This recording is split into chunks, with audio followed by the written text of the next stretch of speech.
Hello, everybody, and welcome to the latest episode of the Nordic Football Podcast. My name is Jonathan Fadugba, and I'm delighted to be joined by not only my regular co-host and good colleague friend Steve Wyss, but we are also joined, as we mentioned on the last episode, by a very special guest who joins us for the first time since 2021. We had to check the archives.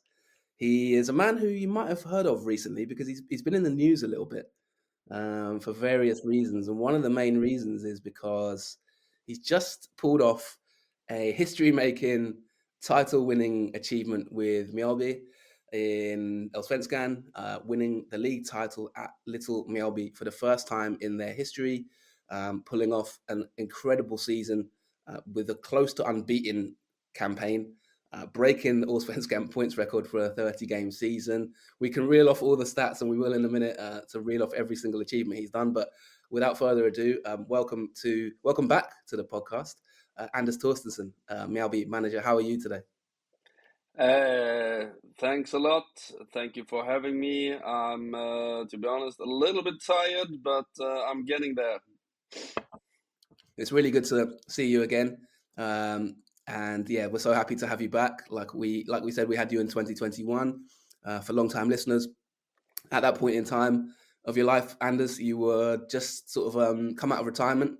You just decided to help Mjällby out a little bit when they were in a relegation struggle.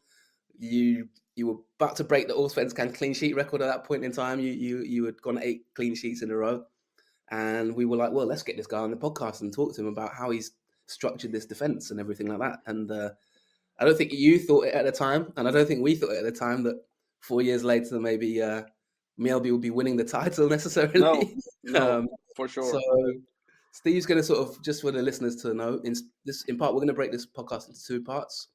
Steve's going to lead with sort of football questions in part 1 about the title and the incredible achievements. And then in part 2, we're going to also delve into sort of motivation, coaching, leadership. I've said to Anders, might even ask you what you eat for breakfast. Like, we're going to really dive into your methods, basically, how you've managed to motivate this team to pull off such an unbelievable achievement, one of the greatest moments in Allsvenskan history, some might argue, and I've seen it described. So, Steve, take it away in terms of maybe you've got a couple of questions to dive into. Anders, I just wanted to start by, before Steve comes in, asking you, sum it up in your own words from 2021 to now. How would you describe this adventure you've been on, and obviously the last few days? I know you said you're a little bit tired, but how have you've literally just in the last few days lifted the title. So from 2021 to now, just tell us all the emotions you've got, like how happy you're feeling. Yeah, the story, some of you know it, but I actually declined an offer to continue as manager after the season 2021. Went back to work as a principal in upper secondary high school, and then Mjällby called again 2023, and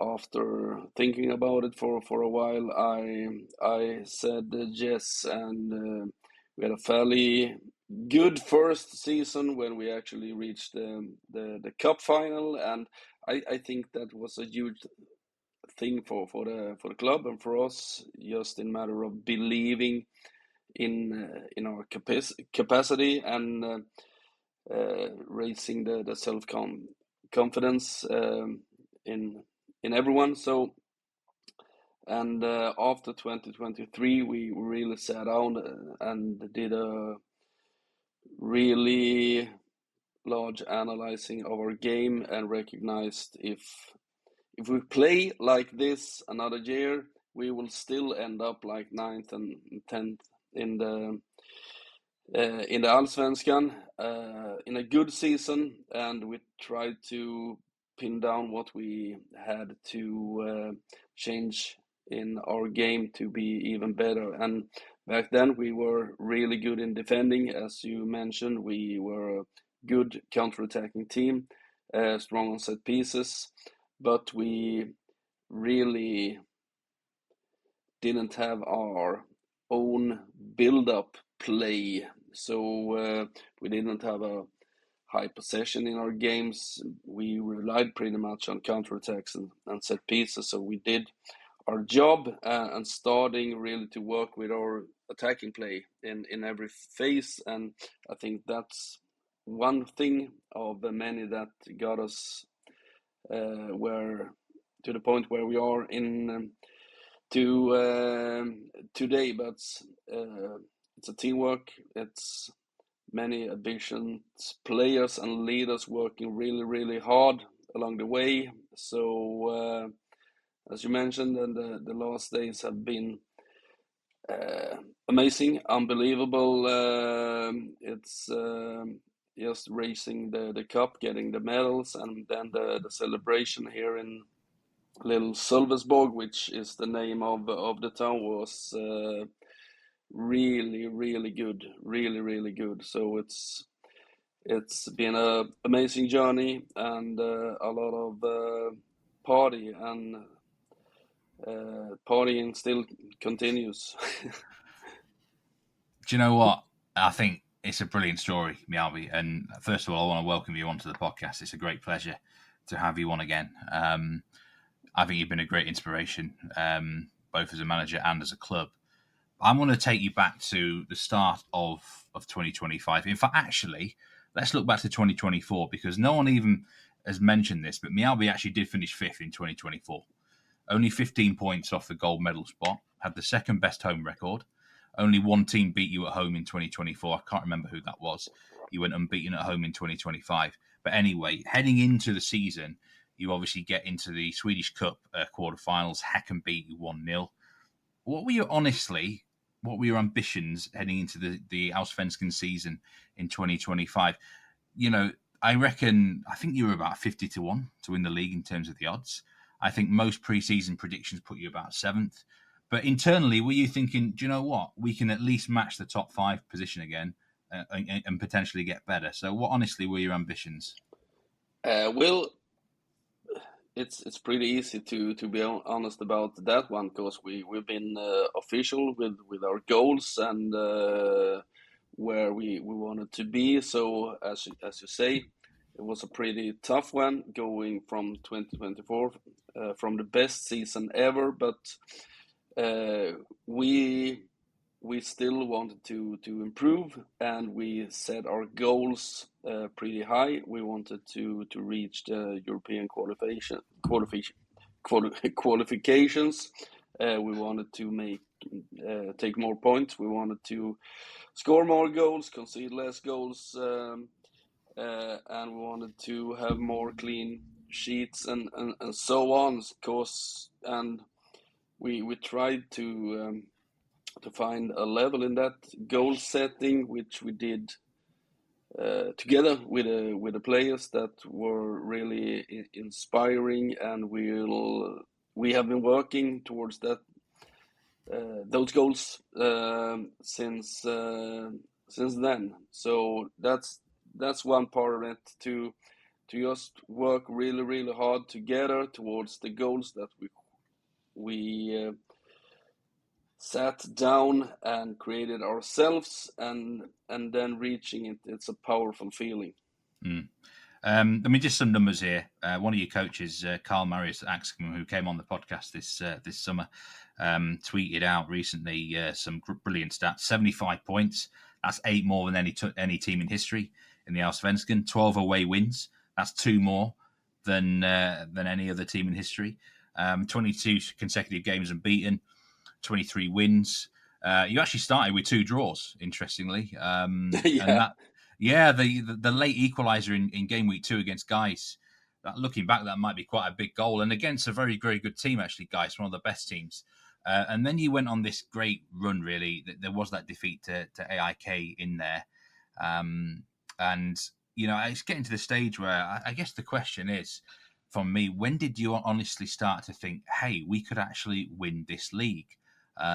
Because, you know, I think everyone was kind of just waiting for the slump, a period where, and every team seems to have it, even the best teams perhaps, a period where you just get a bit rocky, but it never happened. At what stage did you honestly think to yourself, we could get this gold?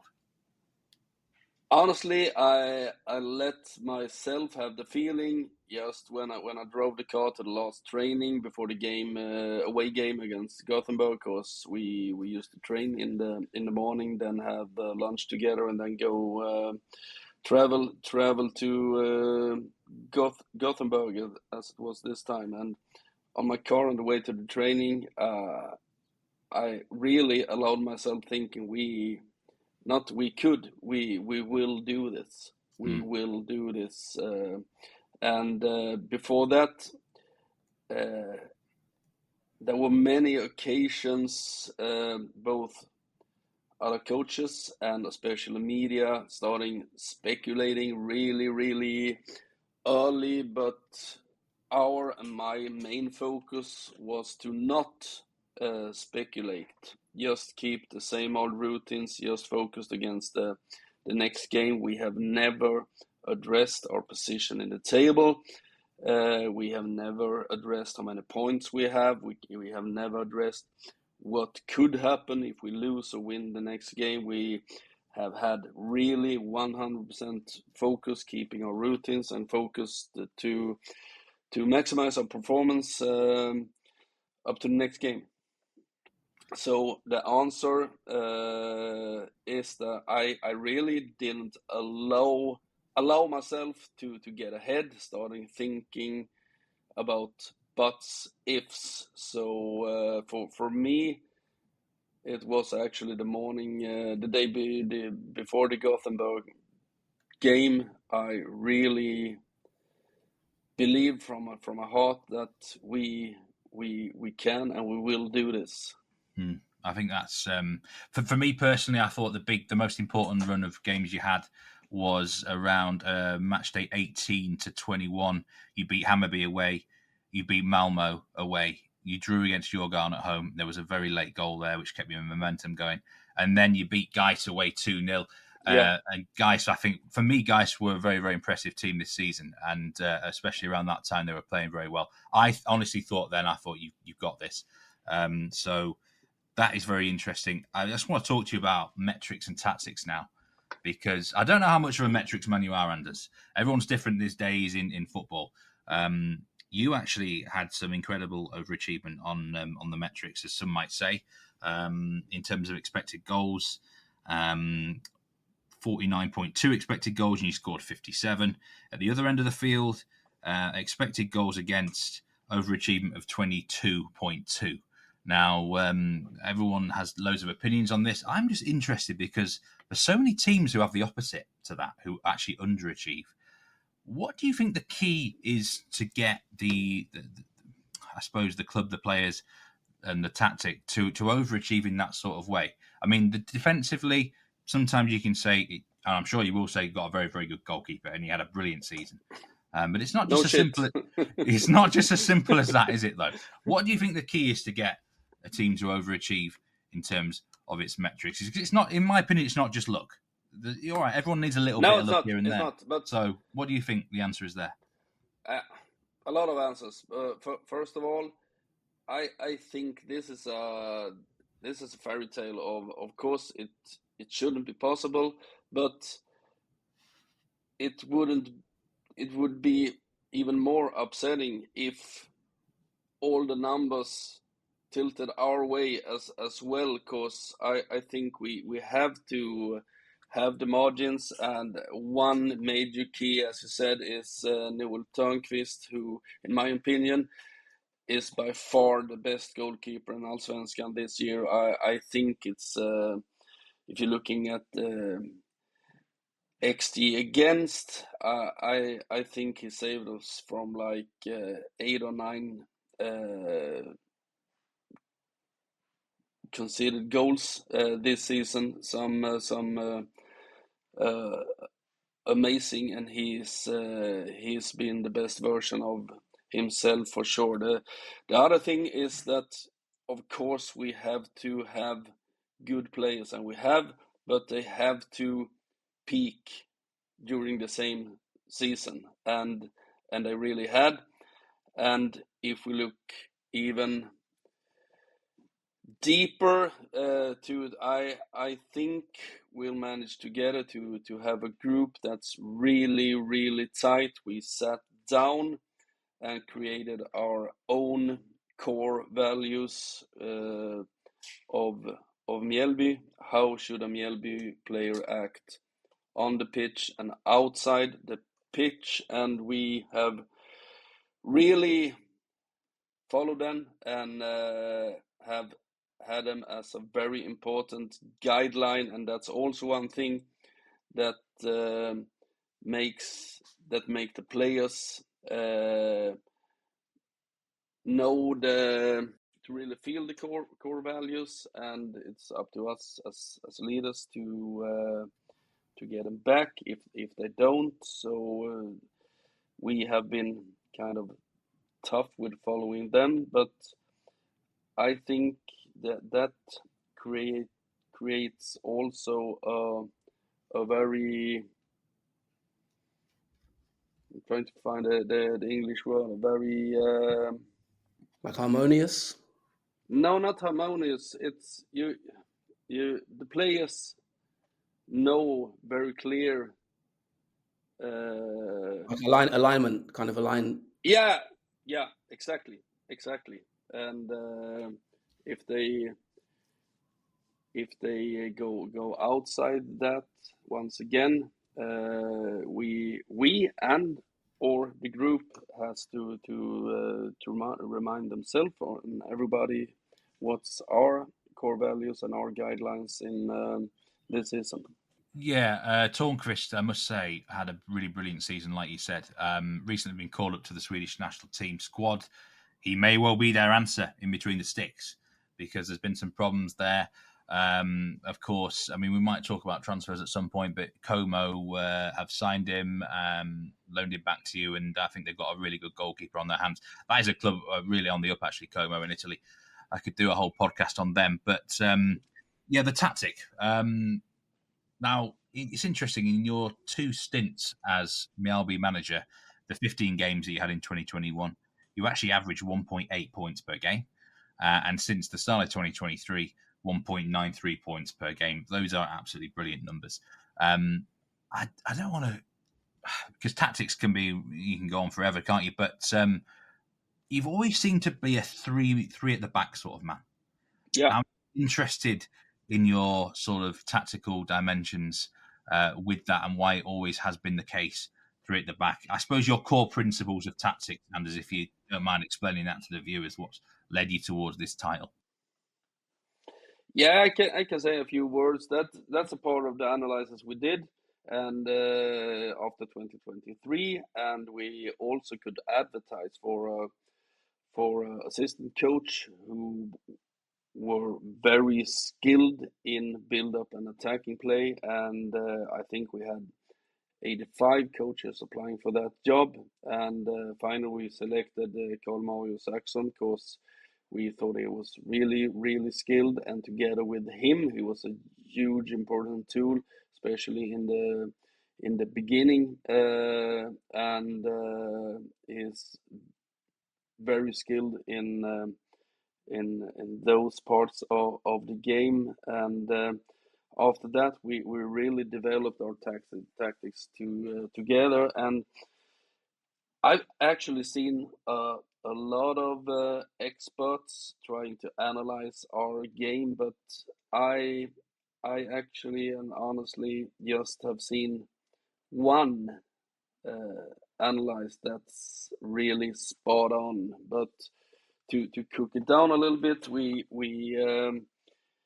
I think you can't find a game where we play exactly the same, because we always try to place players in places that are comfortable for the opponent. We always try to find spaces where we can be plus one and outplay them.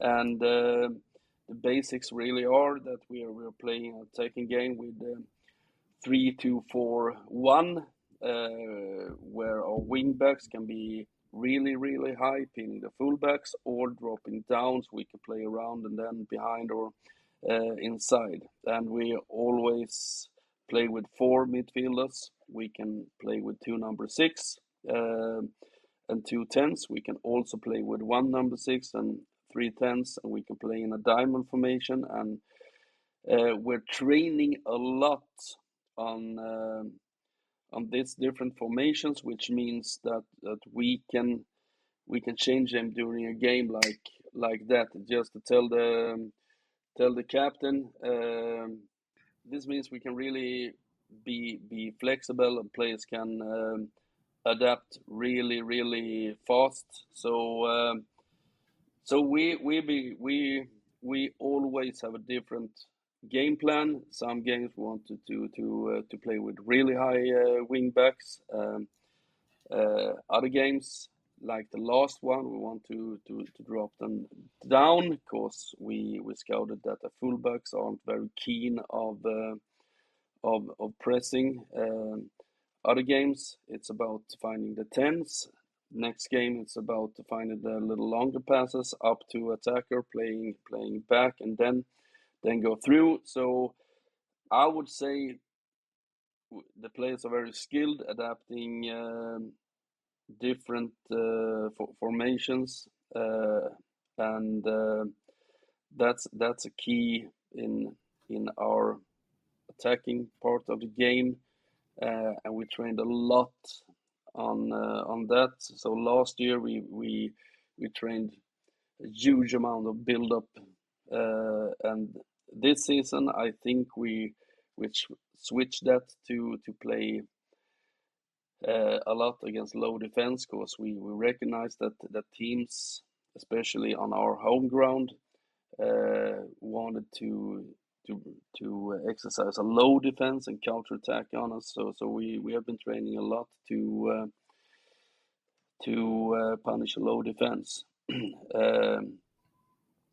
And it's almost the same in our defensive play. We wanted to get our defensive line higher up in the pitch, be really, really good winning the ball back. So if you look at formation, we very often play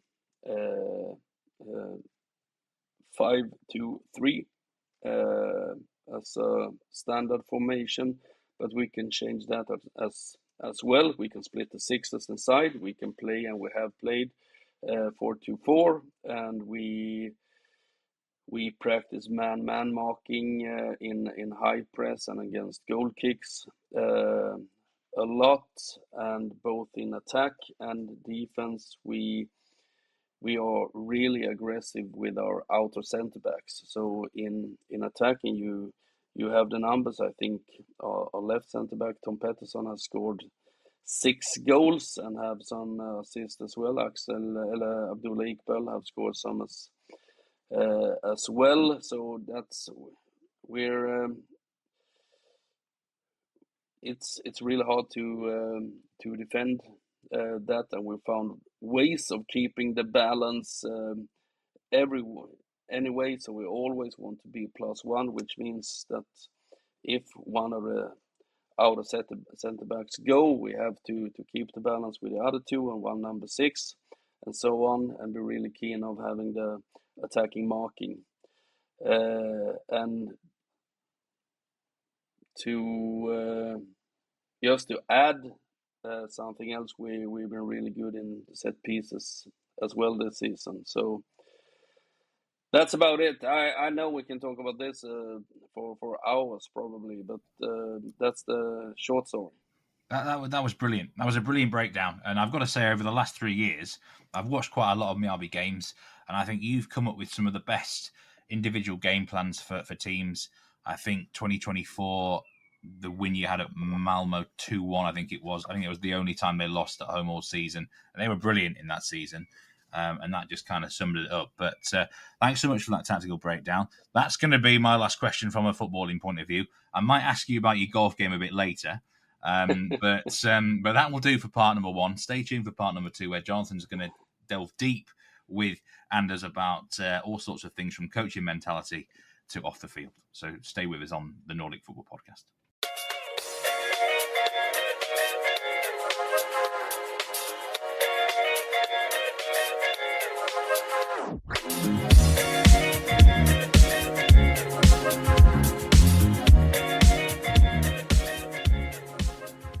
Welcome back to the Nordic Football Podcast. You with Steve Wyss, Jonathan Fadugba, and our special guest today, the Mjällby title-winning manager, Anders Torstensson. Thanks so much for joining the podcast again and staying with us here on NFP. Jonathan, we're going to hand it over to you in part 2 here because you've got a lot of interesting questions for Anders, especially from the mentality of soccer and off the field. Yes, hi, Anders, back for part 2. Welcome back to everybody, the listeners. Anders, I suppose we could talk about football all day, of course, but there's also sort of Anders Torstensson, the man. And I did mention at one point during when we discussed Mjällby, when you won the league with Steve, how we were so impressed by you as a sort of man when we had you on the podcast in 2021. Thank you. I've never seen Steve so excited when he listened to that episode and he was like, "Who is this guy?" And he was really, I don't know, we've sort of spoken about you quite a lot. We became friends, in terms of met you out in Gothenburg when I met you a couple of years ago. Yeah, exactly. Game, and we've always kept in touch. So I suppose in this part we want to delve more into you as a leader and you as a manager. I've also done a master's recently and learned a lot about leadership theory, and I'm really fascinated by things like leadership theory, motivation. Yeah. So I wanted to sort of touch on a little bit of that side of it before we round up with a bit more football. So, Anders, from that point of view, I mean, one of the things I'm really intrigued by is your leadership style, because I know when we spoke in 2021, you talked about kind of your history in the military and kind of maybe the organization. I remember when we interviewed you last time, you were like, meet us at 1:00 on this date at this time, and we were like, all right, we better not let you down, if that makes sense. And we always sort of joked about that afterwards. And yeah, today you were bang on time as well. So from that point of view, how would you describe yourself as a leader? Because there's 2 types of leadership styles in general that people talk about. Maybe there's the people-orientated managers, which is where you may be more of a people manager and you think about the structure of the people around you, and then you sort of empower those people around you and you kind of delegate well. And then there's the kind of, in terms of leadership theory, there's like task-orientated structure, which is like you're good at putting in a structure in place and managing that structure, if that makes sense. How would you sort of describe you might have elements of both of them, but how would you describe your personal leadership style and what's inspired you to become a leader? Oh, that's a huge question actually, and for me it has been a journey for sure. But when I look back, I recognize I've always been interested in leaderships, not necessarily reading books, but I remember a lot of things from back in the days from old coaches as I had as a player, just things that I put in the back of my head. I would never do that, or the opposite. This was good. That's how I want to act as a leader. And actually, I think it's like 15 years ago, I actually started to write those things down. So I have in my phone my guidelines as a leader, and I'm still finding things to write down. But to try to give you some answer of the question, so I always based my leadership to be structured, honest, try to be very clear about things, respecting agreements, and all about teamwork, and all about teamwork. I think everyone can say that, but once again, when I look back, maybe my worst years was as an assistant coach for coaches who wanted to do everything by themselves. So then you're just having a warm up and moving cones out in the field, and that could be fun and inspiring for a while, but then you kind of die because you don't feel very you don't getting responsibility, you don't feel a part of it all. So I'm all about trying to delegate as much as I can, just because for me that's teamwork, not saying it but doing it. And I also recognize it's during the way that for me it's maybe more important to lead the staff and lead the players, because if I have a well working staff who's happy and are feeling the responsibility, it will infect the players in a very good uh, matter or way. So if you come to a Mjällby training, which they're open, by the way, so you can come, and you will see me having just as big or small part in that training as my assistant coaching, and we really are discussing everything. Everything from tactics to the starting 11, and I don't think we had a game where we agreed before the game on the starting 11. We had huge discussions every time. Sometimes I kind of recognize that, well, they have a point, so I choose to not force my starting 11 on them. And before other games, I had a strong belief in my way of thinking, but to credit all of them, no matter the decision, it was never no looking back. We no one were sad or uncomfortable because they didn't get their way through, and that's actually the the the style of leadership that I'm comfortable in. And I'm as far from management by fear that you can be, I think. So I I'm more about both staff and players understanding things and finding the inner motivations to do things instead of doing things because a guy are screaming at them on the pitch. What's your philosophy in terms of, leaders generally sort of set a goal, right? And then you work towards a common goal maybe, and that's how you can unite your team. And I get the impression, like you said, you're an empowering leader, where we had Carl Marius on and he talked a lot about how you motivated him even. And like he said, he even mentioned that you had some discussions and you might not agree on everything sometimes.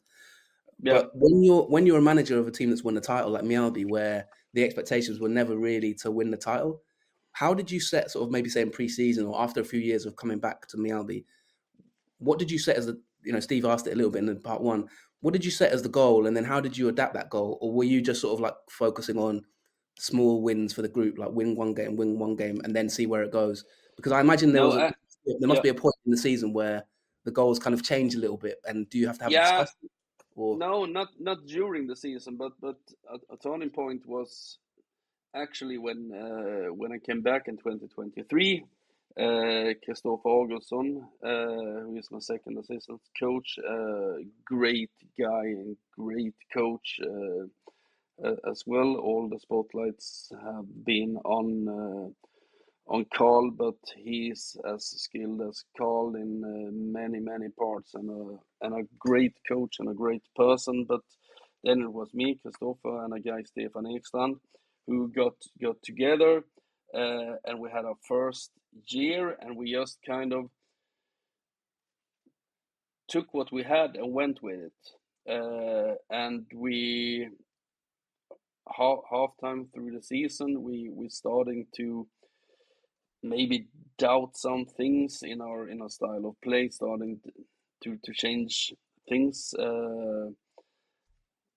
just small things maybe, but we actually started to play in some games with a midfield box with 2 6s and two 10s, but we didn't really get there, and we struggling to get players believe in the way of play, the style of playing. And I think the game changer was after that season, as I mentioned before, when we did a huge analysis. Both me and Christopher had experience from 2023, and used that to change a lot of things once again together with Carl, and we are always very good to evaluating things. And to answer your question, Steve, we look a lot at statistics, and we follow them up every game, of course, but we will sum them up every month and see how we are toward comparing with our goals, and see if we have to change things or not. So it has been a very structured development of the club during especially the last 2 years that gave us the title. I think, yeah, it's fascinating, and I wonder from your point of view, Anders, that leads me to a question of sort of what do you look for in people that you surround yourself with? Because I'm sensing from you, maybe you're someone who likes to empower other people around you, and that includes maybe the players as well. You seem to have a group that really there was no real arguments. You lost key players in parts of the season, like Nicolas Rochia, for example, who was a key midfielder in the first part of the season, but you were able to see. You were sort of able to seamlessly bring in new players into the group, maybe from the academy, players like Ludwig Thorell, for example. and then on your staff, you mentioned as well, like you've had some of the staff that are very important to you. What do you look for the people that you bring into your group? Are there key traits, key characteristics, maybe key values that you Yeah, they look have to to. bring in your staff and players? First of all, they have to be competent. They have to know their stuff, but both in bringing in players and in coaches, you have to kind of feel that this is a team player. This is a solid, good person that I can really see myself working with together for many hours every week. So I took a lot of inspiration from the book Legacy about the All Blacks rugby team in New Zealand, and especially their core values, which they one of the first teams really working public with core values, and they had the main thing in their core values were no assholes, and I'm all about that, because that's very important in my style of leadership and in a very tight and strong group that we have in Mjällby. Now, this might be a bit sort of hard. You might have to sort of think about this a little bit. But how do you detect? And this might sound a bit funny, but how do you detect an asshole, or how do you detect someone that you're like he's a team player? Because you might have a small amount of time. For example, when you bring in coaches, you might Yeah, not know them very well. You might just have an interview, for example. Do you yeah, understand yeah, what I mean? exactly, What do you look for? Maybe that you've written down in your notebook where you've learned lessons, because you'll have learned over the years, maybe.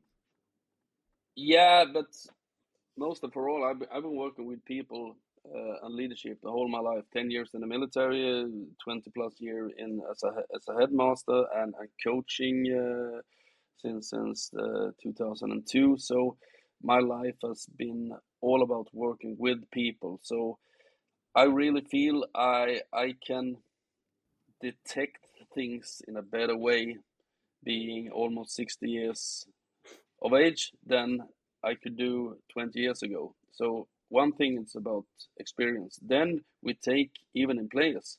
I know a lot of clubs that are scouting players, they're looking at games, they're looking at statistics, and finally say, he's the guy for us, and then bring him in. We actually take references about the players from old teammates, from old coaches. How is he in the dressing room? Is he a good guy? Does he carry the water in and out from the training? Does he want to develop? Is he a leader? How is he on the pitch?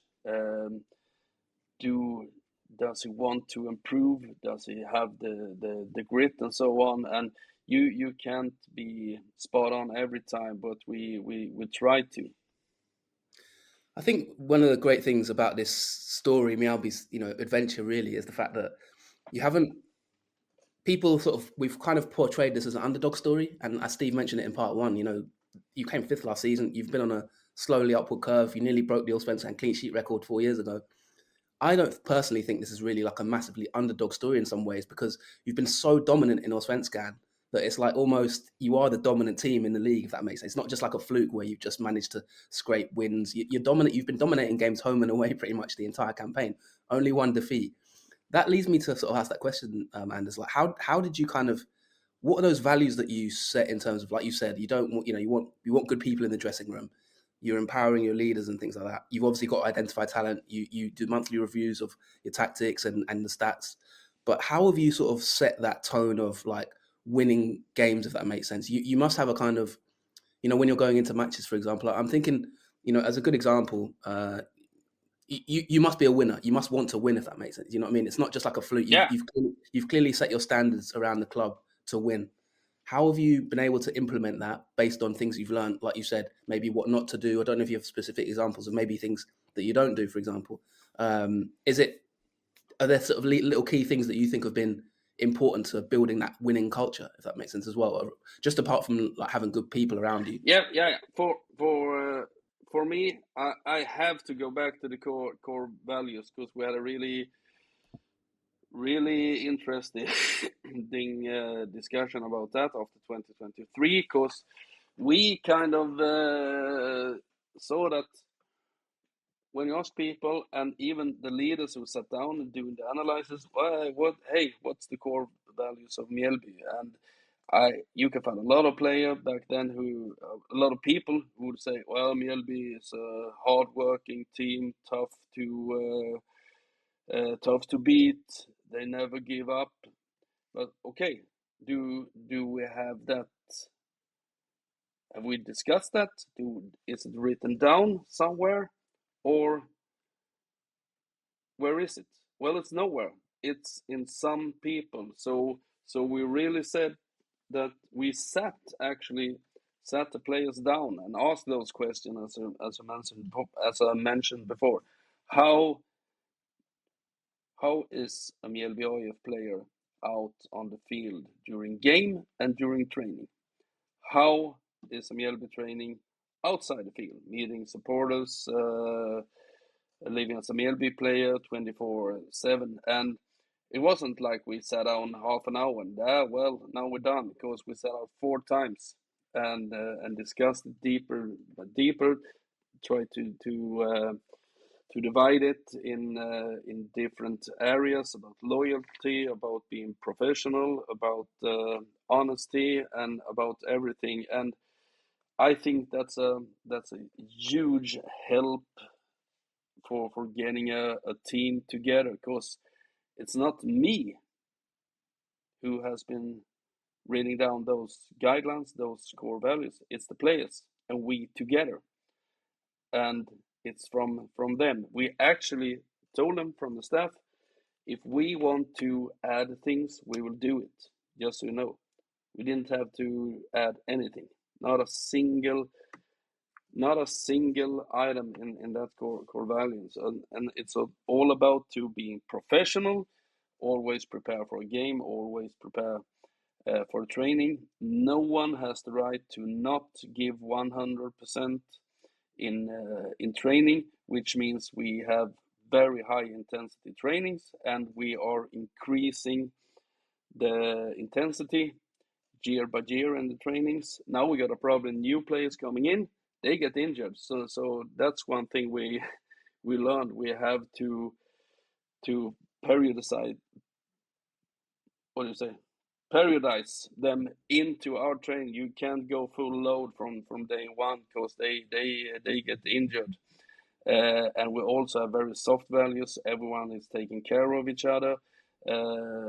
We work as a team, and about things have been written down during the years was one English saying: if you want to go fast, go alone. If you want to go far, go together. Yeah, definitely, and it's really fascinating because like I said, it's not just about you've done well. You've smashed all records. You know what I mean? It's like you've 75-point season, only one defeat. I can't realize it. It's I can't take it in. It's unreal for sure. Yeah, I just want to talk about a couple of players before we wrap up in terms of how it relates to your leadership style because we talked on the podcast with Carl Maris, for example, about Abdul Iqbal, who was a player who's kind of had like a not journeyman career, but come from Danish second division and not really achieved too much in terms of a general career, and then he's sort of transformed into one of the top defenders in Allsvenskan, maybe the way he's performed. And also, you talked about your sort of no arseholes policy with.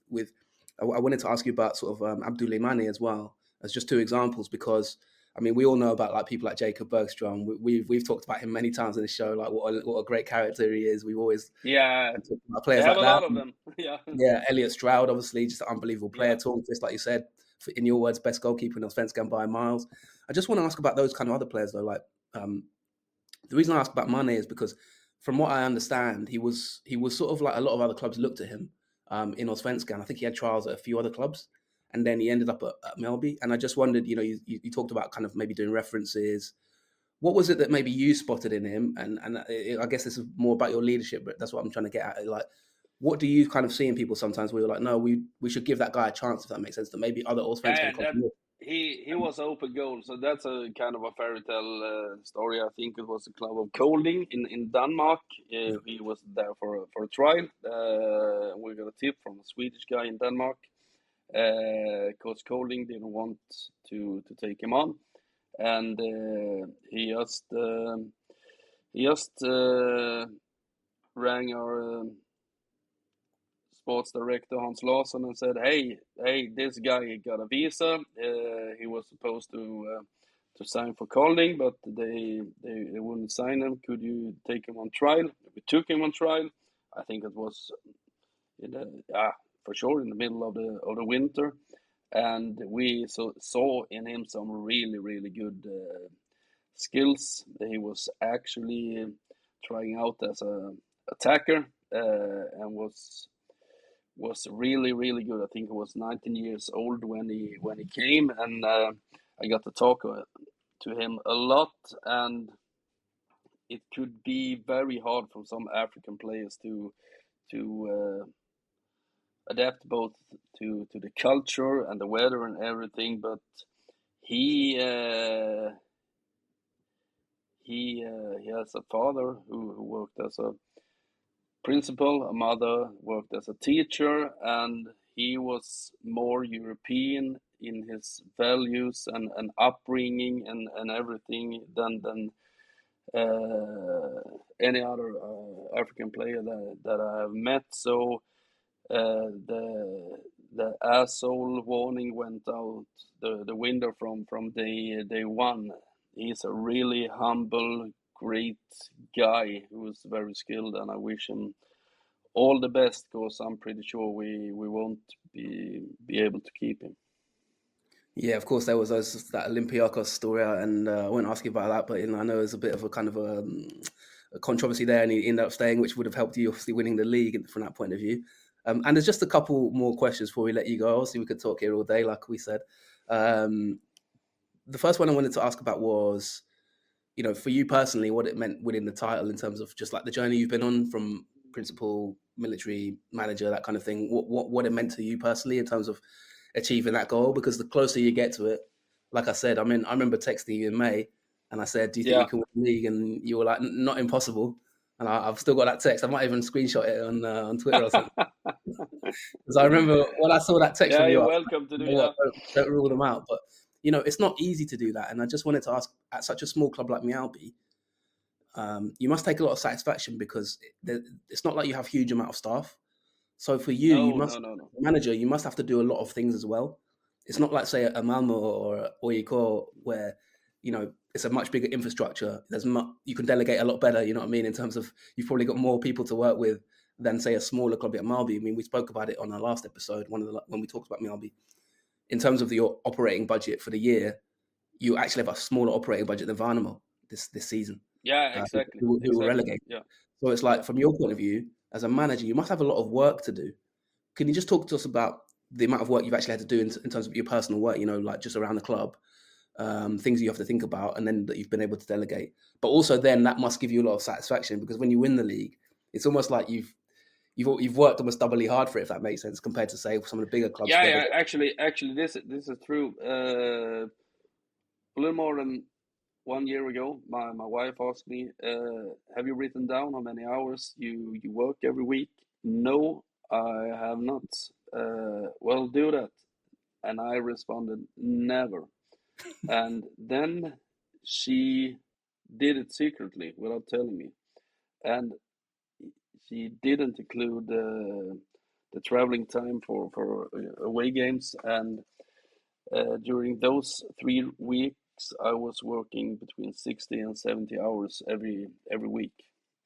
And the great or the sad thing is I'm not the only one in Mjällby doing that, because there's a lot of other players in my staff and in the club who's working the same amount of hours, because we don't have those huge staffs and the huge resources outside. It's only us. It's the same persons that work there in 2023, pretty much. So we have to be really, really thorough with both doing things correctly, doing things in a very structured way, communicate so we don't double work, and be really, really structured in our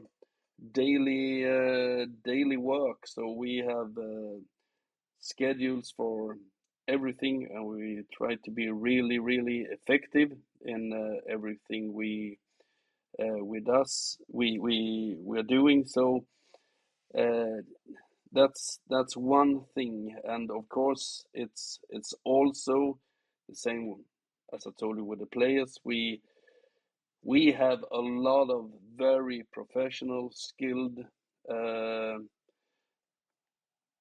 people working really, really hard during some years now, which is a huge like a big bonus, what's the word? boost or a bonus. Yeah, and a huge to where we are, huge reason to where we are now. Yeah, no, I really think it's We have a saying that says a lot. We have to be best over everything that's free of charge. Yeah, and I remember you said that in 2021 as well. Yeah, exactly. We use that as a quote in the beginning of the podcast. My final two questions, Steve. My final two questions, Anders, before I let you go. I'm too used to asking Steve questions. You see, my final two questions before I let you go, Anders, from my point of view, is just that motivational side of it. Like, you must, like I said, you must now have some time to enjoy it. You've done it now. You can rest for a little bit. You might be back on the golf course or go for a holiday on the beach. But can you just sum up for me how it felt lifting the title? You know what I mean, when you finally got that medal on your hands, and how it was a reward for sort of your ability to motivate the group, if that makes sense. First of all, I strongly believe that I can't motivate the group. I can do things that make it more easy for them to motivate, but it has to come from each and every person in the group, and everyone can help everyone to motivate. But there's a lot of small things within that, but I have one part of it, but the rest of the staff and all the players also have a great part of that. And since we took won the series with 3 games left, it was kind of a strange situation, because we had to keep on working towards the next game and do it as professional as we could, and at the same time try to be happy, glad of the achievement. And we told each other, well, the minute when we get the trophy and the medals, then it will be real. And then we got the trophy and the medals, and I was right, it was amazing feeling, totally amazing feeling. But then the evening and the night continued with a great celebration. In the city of Sölvesborg, it lives 10,000 people. They have built a scene down by the harbor, where it was 7,000 of them attending and cheering us on the scene. So now the problem is to try to take that picture in. So and it's things happening all the time now. My schedule and our schedule is full for 2 weeks now, and we're going everywhere and nowhere, and starting training tomorrow. That's amazing. I think from my point of view, just my final question really is, you must have been through a very emotional period. If we think about it, you basically, like we said in 2021 when we sat you down and had a podcast, you almost got dragged out of retirement. You were ready to like wrap up, play golf, like have some fun, and then Mjällby kind of said, "We need your help," and you kind of helped them a little bit and kept them in the division, avoid relegation. And here you are now with a gold medal on your chest. You know what I mean? Winning the league. It must be a really emotional time for you from that. And from that point, All the time, I can promise you. This morning I actually sat down and looked at the recordings from the celebration here by the harbor, and my eyes are teary all the time, and it's I'm in that state always now. So it's emotional all the time, and it's the same with the players. You're glad, you're happy, but very emotional. You can just see a picture on Instagram and feeling the eyes starting tearing again. So, but of course I'm enjoying it a lot. Yeah, I think you have to enjoy it, and we would just say congratulations from that point of view. And you need to tap into those emotions because you work so hard for it. To see it, it must be like in real. Exactly. It's like a lifetime achievement, really, isn't it? It's an unbelievable. Yeah, it is. Yeah. For sure. From that point of view, what I wanted to ask was sort of, have you let those emotions out with the group when you actually won the league? Like, what was your message to the group? If you know what I mean, it must have been a very emotional moment when you won it and you finally had done it. No, the problem is it has been a slow emotional ride. Of course, when we won the title, had a extremely nice party up in Gothenburg, but then it was back home and still getting back in training, 3 games left and so on, and we won a game again, happy and still back in, and so but the most special thing so far was when we got the cup and the medals, and when we raised it in front of our home crowd. That was really amazing. Yeah, I can imagine, and that was what I was going to say. Is like sort of you've gone through such an emotional journey, and for me personally, I think the biggest testament to you as a manager and a leader was the fact that even after you won the league, like me and Steve have worked as analysts, and 9 times out of 10, when a team wins the league, they have a dip and they lose a couple of games. You know what I mean? It's all they're in party mode. Yeah. You just kept like, I mean, you smashed Varnamo 5-0. I think it was 6-0. You just beat teams. Carried on biggest winning win in the club's history. Yeah, you carried on winning every game, and that to me that says a lot about the group and you as a manager, because exactly. You managed to keep the standard. Thanks a lot. Even very after important for me as well. So to really keep it going and to end the season in this way. I told actually the players before the last game, now guys, it's the last dance, so go out and have fun, enjoy, but honor the season, honor what we have done together. This is the last exam. So and I did. Powerful. Yeah, it's unbelievable. So for me, my final question is basically, Anders, what's next for you? Because obviously there's talk about, I don't know if it's been announced yet in terms of your next steps. I know there's been rumors in the media and stuff in the Swedish media. There is the Champions League anthem, maybe at Mjällby next season to maybe be around for. Like, have you had any decisions about that, or do you need a break now to think about things? What's next for Anders Torstensson in terms of, from your point of view, what you're looking No, forward actually, I told both myself and my family and the club that I don't want to discuss anything. I need to try to what do you say? Wrap my feelings around things and let everything sink in. I have a contract, lifelong contract actually, because but we always said that we'll take it year by year, and I honestly don't know, and I don't know really much about speculations. We've been talking just one time, I think, and but we will sit down and see how things goes after all the celebrations. Yeah, you deserve to celebrate first, relax, have a bit of a break, Thank you. get your head around it.